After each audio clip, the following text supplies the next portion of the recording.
We're going to have to spend a lot of money in the future years and build probably quite a few whole new prisons.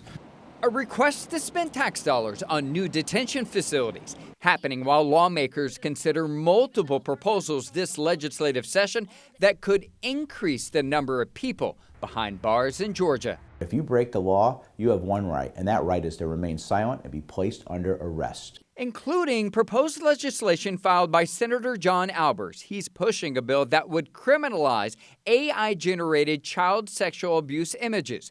Prosecutors would not be required to prove that the child depicted actually exists. It's another example of, oh, something sensational has happened. Let's criminalize. Blake Feldman is with the Southern Center for Human Rights. He says the bill is one of a handful under consideration that could increase incarceration rates, increasing the cost to taxpayers. According to the Prison Policy Initiative, Georgia locks up 968 per 100,000 people. That's not only the highest in the U.S., the state incarcerates more people than any free democratic country on earth.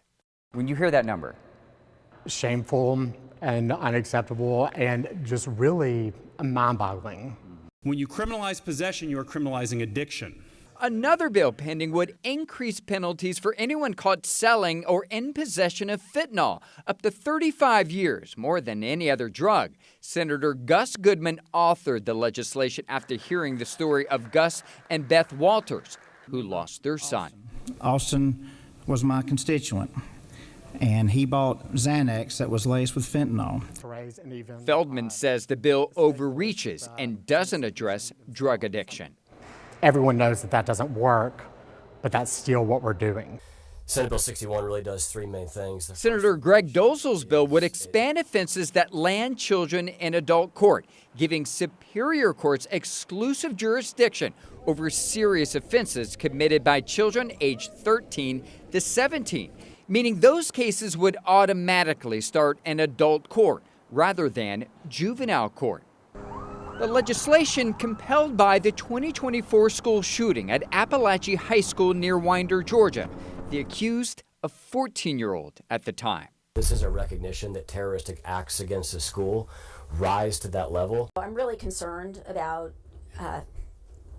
bringing more children into the adult system because I'm sure you would agree a 13-year-old kid is not the same as a 18-year-old kid in terms of brain development or even a 21-year-old. It's very disappointed knowing that just responding to tragedy with something, as if something is better than nothing,